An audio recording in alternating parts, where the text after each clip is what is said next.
오늘도 말씀 드셨습니까? 말씀 김윤성입니다. 오늘은 사사기 20장 1절에서 16절까지 말씀을 가지고 함께 은혜를 나누겠습니다. 기브아 성읍의 불량배들이 레위인과 그의 첩에게 행한 일 때문에 모든 이스라엘이 모였습니다.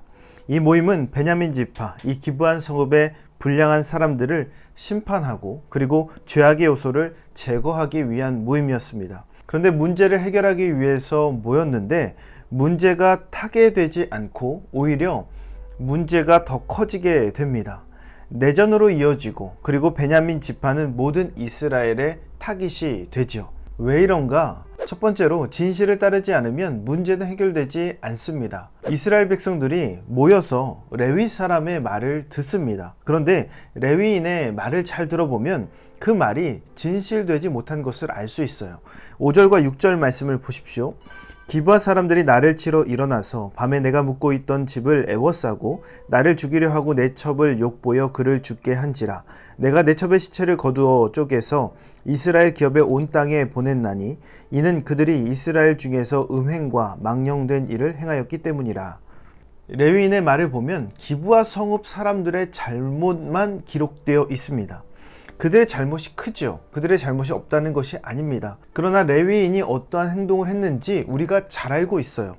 자신 스스로 첩을 내줬고 레위인은 자신에게 처해진 그 위기의 상황을 넘어가는데 아무런 일이 일어나지 않은 것처럼 그날 밤 잠을 청합니다.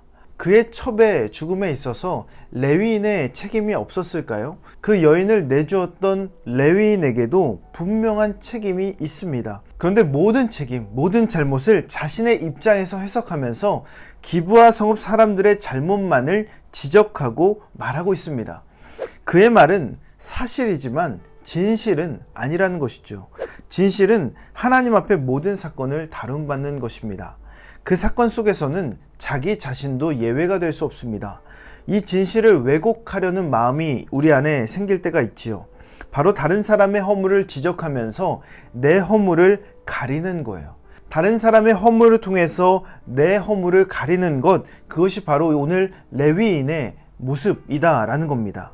다른 누군가의 허물을 지적하기 전에 우리가 반드시 기억해야 될 것은 하나님 앞에서 우리의 허물을 다룸받을 수 있어야 된다는 겁니다. 자신 스스로가 먼저 하나님 앞에 온전히 서지 못하면 진실을 절대로 발견할 수 없습니다. 왜냐하면 사람은 자기 자신의 입장대로만 해석하기 때문에 그렇습니다.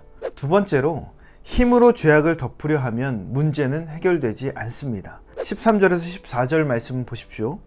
그런즉 이제 기브아 사람들 곧 그 불량배들을 우리에게 넘겨주어서 우리가 그들을 죽여 이스라엘 중에서 악을 제거하여 버리게 하라 하나 베냐민 자손이 그들의 형제 이스라엘 자손의 말을 듣지 아니하고 도리어 성읍들로부터 기브아에 모이고 나가서 이스라엘 자손과 싸우고자 하니라. 처음부터 베냐민 자손과 전쟁을 일으킬 생각은 없었습니다. 기브아에 있는 그 불량배들만 넘겨준다면 그 죄악의 요소를 제거하고 이 문제를 해결하려고 했습니다. 그런데 이 베냐민 자손들은 이스라엘의 다른 자손들이 제안한 것을 거절해요. 그래서 내전이 일어나고 싸움이 일어납니다. 왜 이런 선택을 했는가? 15절에서 16절 말씀 보십시오. 그때에 그 성읍들로부터 나온 베냐민 자손의 수는 칼을 빼는 자가 모두 26,000명이요 그 외에 기브아 주민 중 택한 자가 700명인데 이 모든 백성 중에서 택한 700명은 다 왼손잡이라 물매로 돌을 던지면 조금도 틀림이 없는 자들이더라. 기브아 주민 중에 택함 받은 700명을 보십시오. 이들은 왼손잡이로 물매를 던지면 조금도 틀림이 없는 자들이다 라고 되어 있어요.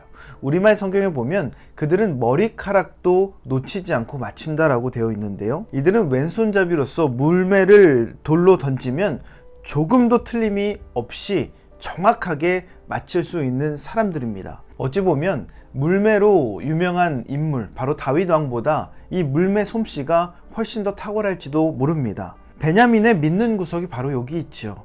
자신들이 가진 군사적인 힘, 그런 정교함, 이런 것에 승산이 있을 것이다 라고 생각했습니다. 자신의 힘으로 그 죄악의 문제를 넘어가려 했고 자신의 힘을 통해서 그 문제를 덮으려 한 겁니다. 그러나 우리가 꼭 기억해야 될 것이 있다면 힘으로 덮는 것보다 내어주는 것이 훨씬 더 능력 있는 삶이라는 겁니다. 진정한 강함이란 것은 힘으로 덮는 것에 있는 것이 아니에요. 죄악된 요소들을 내어주어서 심판을 받는 것, 이것이 바로 진정한 능력입니다. 우리의 삶에도 마찬가지지요. 내어줄 수 있는 그런 모습이 있어야 됩니다. 회개가 능력인 이유가 무엇이지요? 나의 연약함을 하나님께 내어주기 때문에 그렇습니다. 비록 그것이 내 연약함을 드러내는 것이라 할지라도 그것을 예수님의 은혜 앞에 가지고 나오면 연약함이 은혜를 경험할 수 있는 통로가 되는 것이죠. 그러기에 내어놓는 것이 능력이죠. 그러므로 오늘도 우리의 삶에 산적한 문제들이 많이 있습니다. 이 문제 앞에서 우리 스스로 무언가를 선택하고 판단하는 것이 아니라 하나님 앞에 내어놓아 그 모든 것을 다룸받고 하나님의 말씀을 따라가는 한 날 되시기를 주님의 이름으로 축원합니다. 몇 가지 묵상 질문 알려드립니다. 문제를 해결하려고 하다가 더 커진 경험이 있습니까? 하나님 앞에서 다룸받지 못하고 문제의 원인을 섣부르게 단정 지은 적이 있습니까? 자신의 권위나 능력으로 스스로의 잘못을 덮으려고 한 적이 있습니까? 이 묵상 질문을 곰곰이 생각하시면서 오늘도 실천할 수 있는 구체적인 계획을 세워보시기 바랍니다. 오늘 말씀의 내용이 도움이 되셨다면 좋아요와 구독 꼭 눌러주시고 이 말씀이 여러분의 삶이 되기를 예수님의 이름으로 축복합니다.